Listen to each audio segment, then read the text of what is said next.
Hello, welcome to Mind Doctor. I'm Mahalakshmi Samson. I'm a counseling psychologist and a personal excellence life coach. Today, I'm going to talk about emotional intoxication in relationships. Have you ever felt so deeply pulled into someone that it's like a high, like taking a drug, getting into that high, right? That's what I'm talking about. You can't eat, you can't sleep. When they call or text, it feels like the world makes sense again.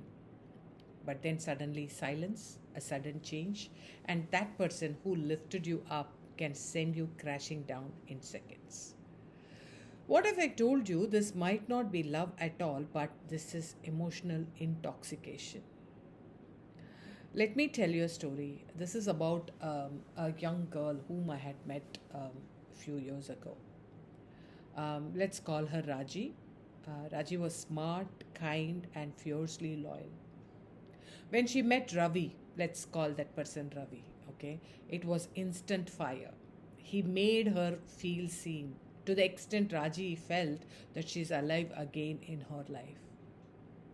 They both stayed up for hours talking, shared dreams, danced in the kitchen at 2 a.m. Then she thought, this is it. This is the love people write songs about. This is the love that is seen in cinemas, in movies, right? The poetic love. And it has happened to her, and she was super happy about it. But soon, the cracks appeared in that relationship, and Ravi started criticizing her. He started disappearing for days. He will pull away suddenly, then came back with apologies, passion, and promises. Raji lived in the highs and drowned in the lows. And every time it hurt, she told herself, but it felt so real, then it must be love, right? Because we lack reference. And when we lack reference, we understand it the way that we know what it could be about. Actually, what is this? This is nothing but emotional intoxication. It is not love, but it is addiction to extreme emotions or emotional extremes. And can it happen only to Raji? Meaning, will that happen only to a woman? No, it can happen to a woman. It can happen to a man also. It can happen in any relationships for that matter, right? But it is very important to understand, right? When it happens, then you start craving for that person's attention like a fix.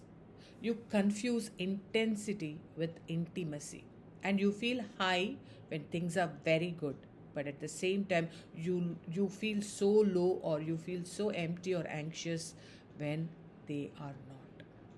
It's like being drunk on someone else's presence. You just lose even your presence of mind when that person is in front of you, in their presence, and you feel lost, like hungover from their absence. So in case if it's happening to you, you may be that one person also. In case that it is happening to you, you need to understand that you may be intoxicated. If it is so, then how will you know that? Here are some signs that I would like to share here that you can look for to check that you may be emotionally intoxicated. The first one is, it could be that you obsess over how they feel about you, but you forget how you feel about them, right? And the second one could be, you abandon your needs to keep your love, right? And you feel anxious, not peaceful when you are with that person. You forgive emotional harm that is happening to you because you remember the good times. You're making the choice to remember only the good times, and you're comfortably forgetting the emotional harm and the pain that has come from that in that relationship. Sometimes, you know what, the most painful truth is this: the relationship feels addictive because it feeds a wound and not your worth. Also, emotional intoxication can become emotional abuse also over time. And the line get crossed and becomes emotional abuse when you're constantly made to question your reality, where the denial of the obvious happens. Possibly, you could see your partner be, texting someone flirtatiously, and when you ask, they say, "You are imagining things. What are you doing? You're too sensitive, I tell you." Right? Then, after some time, after repeatedly happening, right, you may be re wondering if you really saw what you saw or it was just your imagination. It could also be about rewriting history where you remember a hurtful comment that they made maybe last week or last month, which you have not processed and it is still very fresh in mind. But when you bring it in front of them for validation, they insist that, "I never said that. You must have misunderstood even if I have said that. I don't even remember it." And over time, this may cause you to doubt your own memory. Also, it could be about your boundaries are ignored or dismissed. When I'm talking about your boundaries are ignored or dismissed, I'm talking about your physical comfort is dismissed and considered negotiable. Your need for personal space is treated like rejection. Your privacy in the relationship is disregarded. When your boundaries are ignored often enough, then the message that you receive isn't just that I don't agree. Actually, what it means is your needs don't matter to me. You're isolated from friends, support, or even your own goals.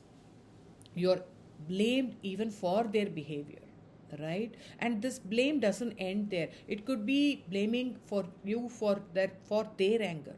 It could be about blaming you for their anger, blaming you for their cheating, blaming you for their mood swings, blaming you for their unkind words, blaming you for their financial irresponsibility.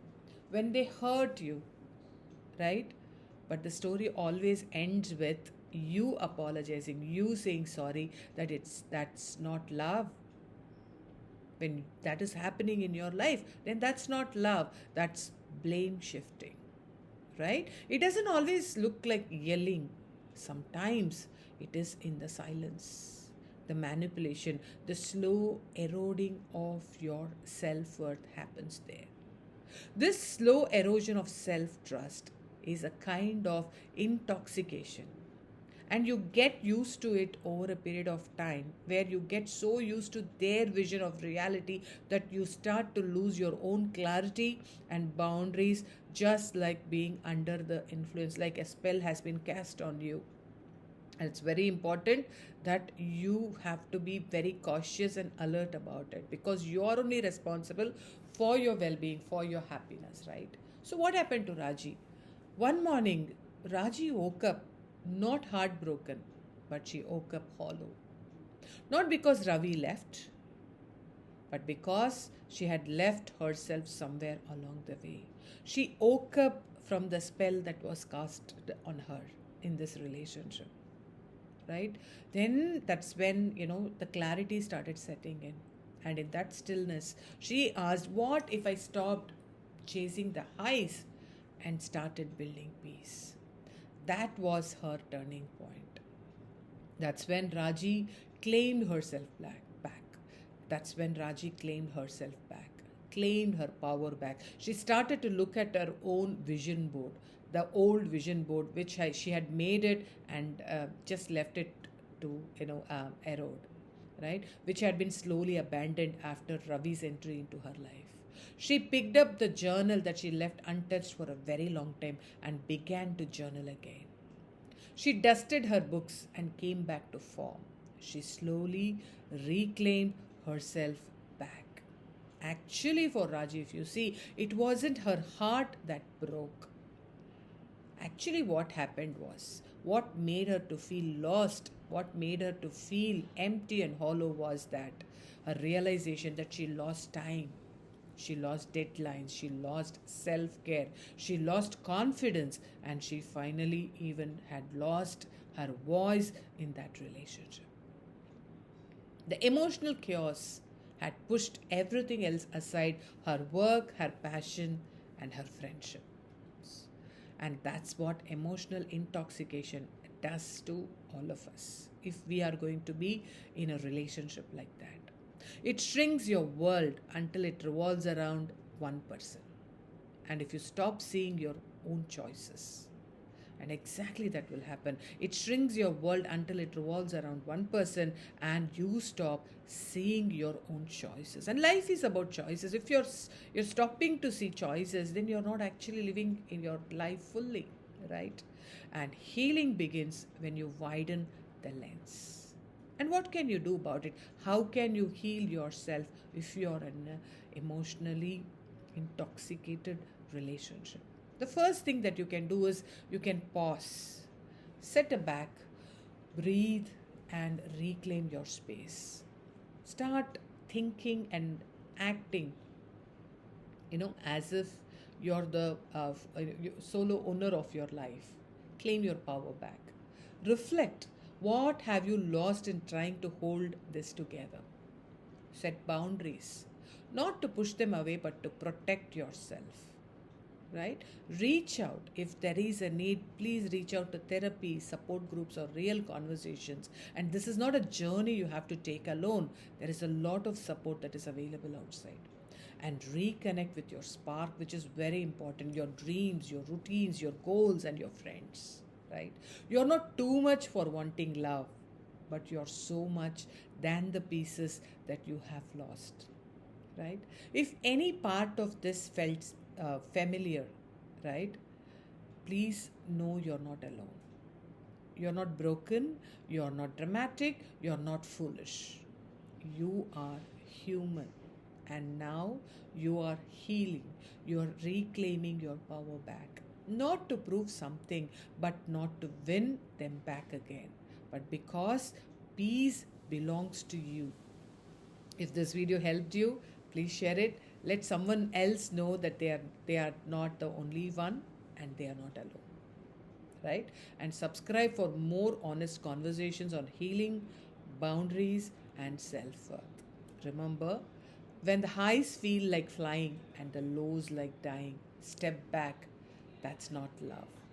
That's intoxication. Thank you. Bye.